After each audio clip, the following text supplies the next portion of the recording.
The ratings went down for the Summer of Punk.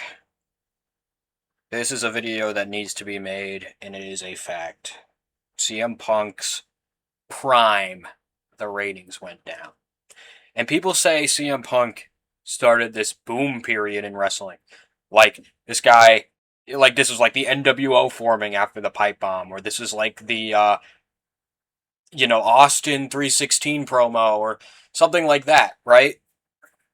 But and this increased the ratings and started a boom period. It didn't. It didn't. If anything, it caused a negative effect. The Miz is a higher drawing champion at this time period. If you don't include, I guess, merch sales, yes, neckbeards bought CM Punk's merch. But to the casual audience, the ratings went down.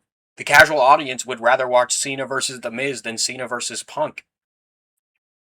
And I'm going to prove that right now. That CM Punk was never a draw in terms of ratings. Okay, so this is the ratings for Monday Night Raw, which is the show CM Punk was on during the pipe bomb. This was WrestleMania 27 season.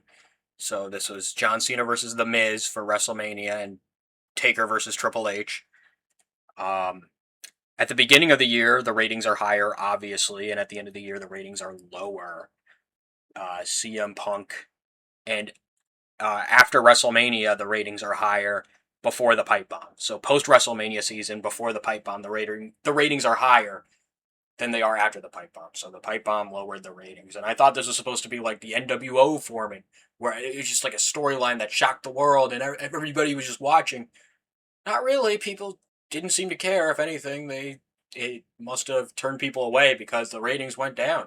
Now it's a marginal decrease, but it's still a decrease nonetheless. And I posted this on Twitter and I got a few counter arguments. And the counter arguments I got were really lousy. So someone said, these are really good ratings for the summer. And I was like, is that true? Is there like a trend of like summer ratings going down for WWE? And I look it up and the ratings in the summer are not abnormally higher than they usually are. If any, no, they are worse. They're actually worse than they were in 2010 and 2009 for Raw. Yeah, 2009 Raws and 2010 Raws were getting higher ratings in the summer than 2011 Raw during the pipe bomb, during the Summer of Punk. So the Summer of Punk is the lowest drawing, summer of any of these. So it's not abnormally high for summer. It is actually lower than you expected for summer. CM Punk, the Summer of Punk did not draw. All right, and I added up and did the averages for each period of the year. So before the year, pre-Summer of Punk, they're getting a 3.1 average overall. That's everything. That's every Raw episode before the Summer of Punk. And for the post-Summer of Punk average, you get a 2.9. So that's clearly lower. It's 2.92. And he was even generous, and I excluded the July 4th, really low Raw rating, 2.4, because it was July 4th. In America, that's a holiday, obviously. That's Independence Day. And I decided to say, okay, maybe it's just post-WrestleMania blues. It's not, because I did the statistics, and post-WrestleMania average, before Summer of Punk, right? Like, just in between after WrestleMania and before the pipe bomb, were 3.3. So the highest average ratings were after WrestleMania and before the pipe bomb. So the pipe bomb era has the lowest ratings of the year, undisputably. All right, and to finish this video up, I'm just going to tell you the truth. I hate CM Punk. I always have. He ruined wrestling for me. It's not like so bad it's good. Like, because wrestling in the PG era is like so bad it's good.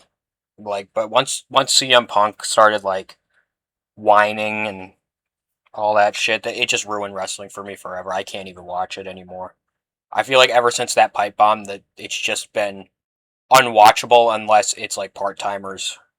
I guess Ryback was okay and a few others, but like most of it was just awful. It was just so bad.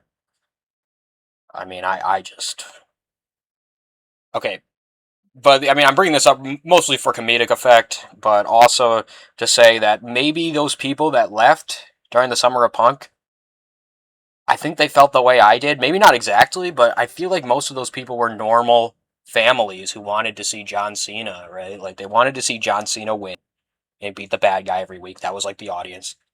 And then instead you get like CM Punk whining like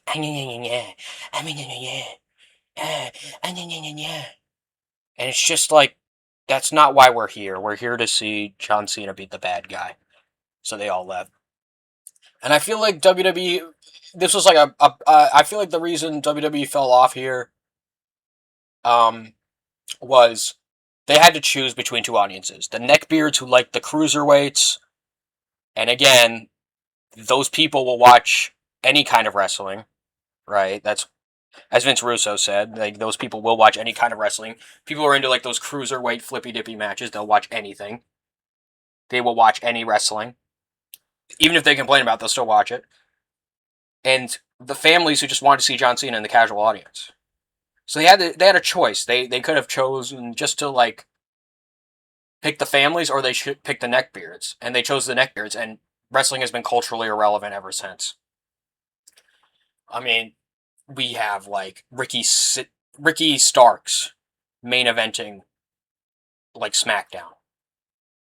We have Sami Zayn main eventing Raw. Like it has never been this pathetic.